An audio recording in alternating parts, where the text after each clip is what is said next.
Il existe des prisons sans murs, sans barreaux, sans gardiens, des prisons invisibles, tissées dans l'esprit, des croyances que l'on pense inoffensives parce qu'on les entend partout. Mais ce sont elles qui sculptent notre rapport à l'argent et sabotent notre richesse avant même qu'elle n'éclose. La pauvreté n'est pas seulement une condition matérielle. Elle est souvent d'abord une vision du monde, un filtre, hérité ou inculqué, qui te dit ce que tu mérites, ce que tu peux, ce que tu... On n'est pas fait pour. Et si tu ne le remets pas en cause, tu peux passer toute une vie à t'auto-saboter sans même t'en rendre compte. Voici 7 croyances que tu dois pulvériser sans pitié si tu veux espérer bâtir une richesse digne de ce nom. Truth 1. L'argent, ça ne fait pas le bonheur. Ce dicton a fait plus de mal que de dettes, car en réalité, il détourne l'attention. Non, l'argent ne fait pas directement le bonheur, mais il achète du temps, des soins, de la liberté, un toit, la paix, mentale, l'indépendance. Il évite les humiliations, les choix dictés par la peur, les compromis toxiques. Ceux qui répètent cette phrase vivent souvent dans le manque et veulent s'en convaincre. Tu ne deviens pas plus spirituel en restant pauvre. Tu deviens juste plus dépendant, plus vulnérable.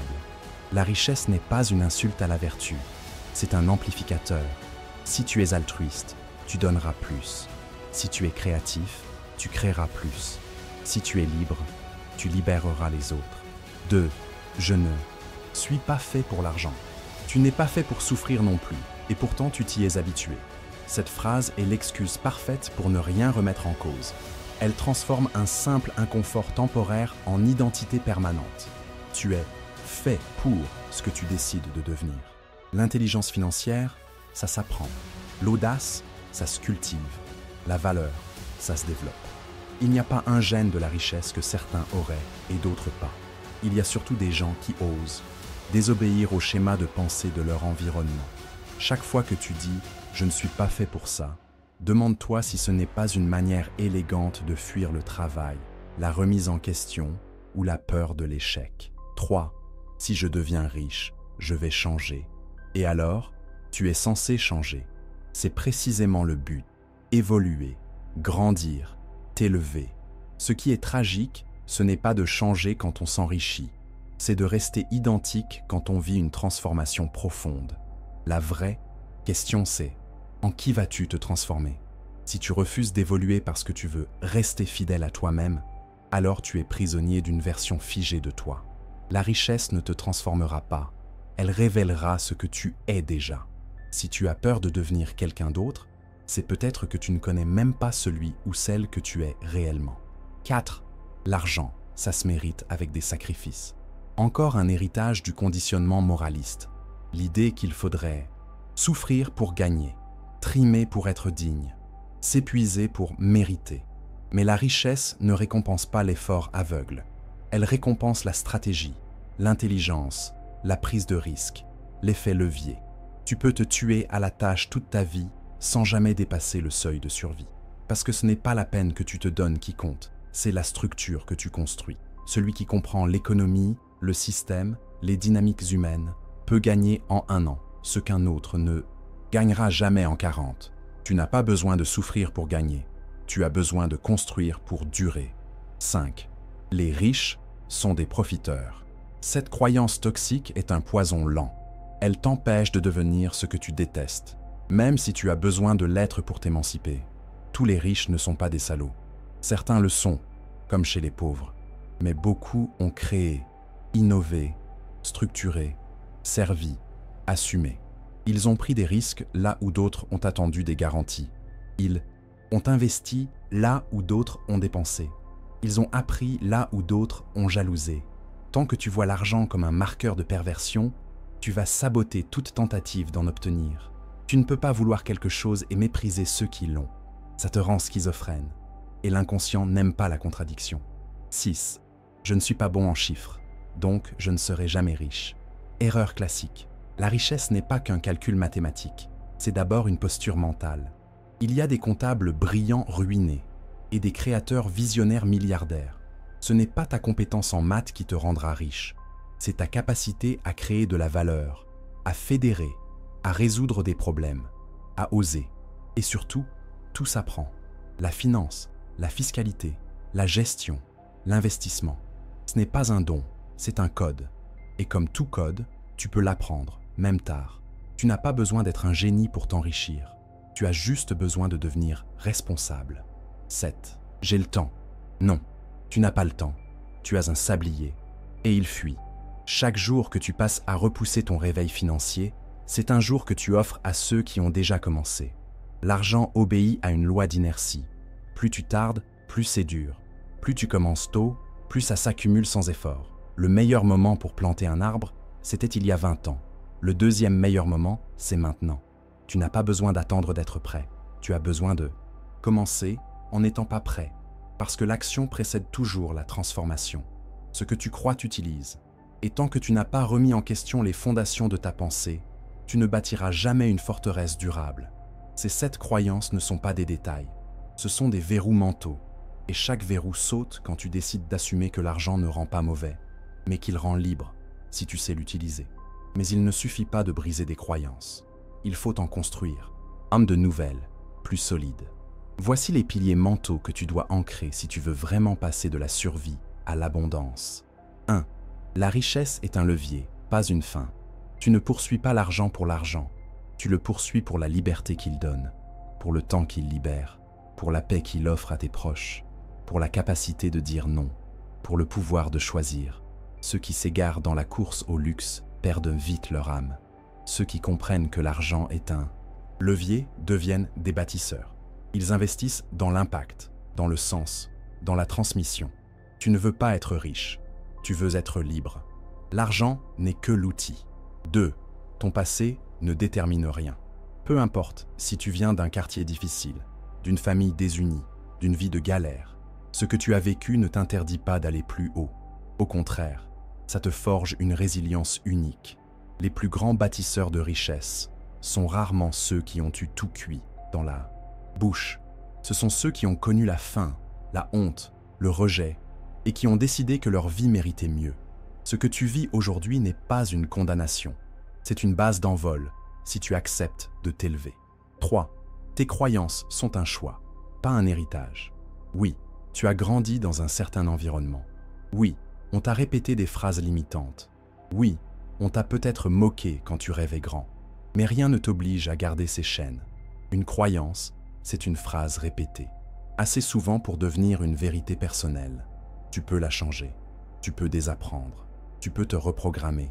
Chaque fois que tu t'attrapes à penser « je ne peux pas », demande-toi « et si je pouvais ?» 4. Chaque euro est une graine.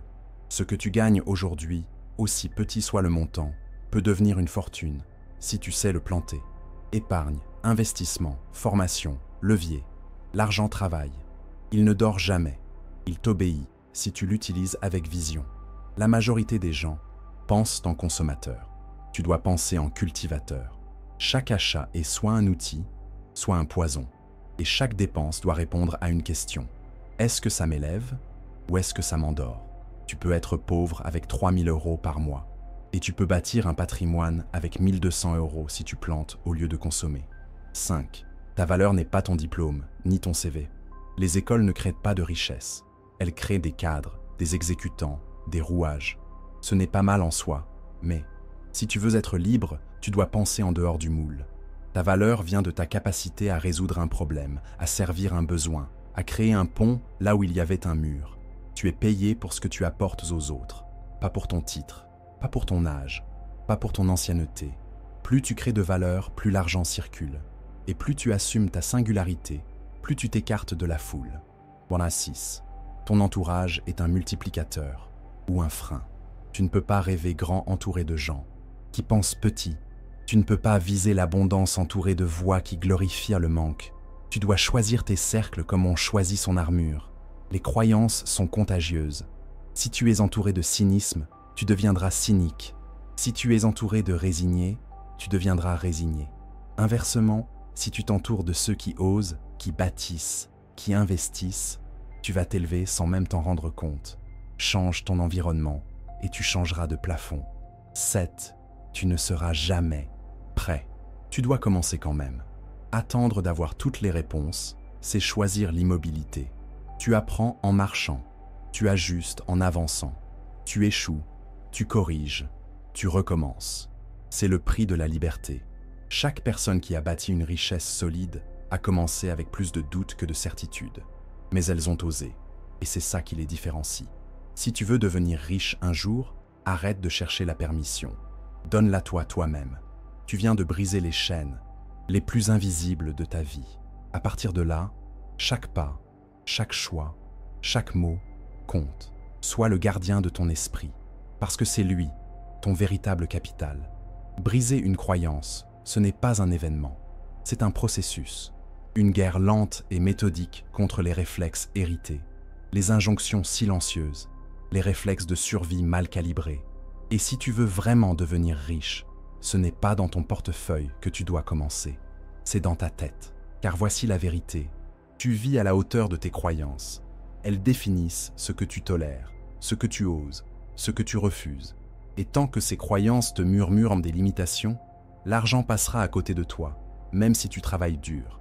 Voici un dernier récapitulatif, non pas pour t'informer, mais pour que tu intègres, car la répétition est la mère de l'ancrage. Et ce que tu veux, ce n'est pas juste comprendre, c'est incarner. Les 7 croyances à briser. 1. L'argent ne fait pas le bonheur. Il n'achète pas tout, mais il libère tout ce qui compte. 2. Je ne suis pas fait pour l'argent. Tu es fait pour évoluer. L'argent n'est qu'un langage de plus. 3. Si je deviens riche, je vais changer. Oui, et c'est exactement ce qu'il faut. 4. L'argent se mérite par la souffrance.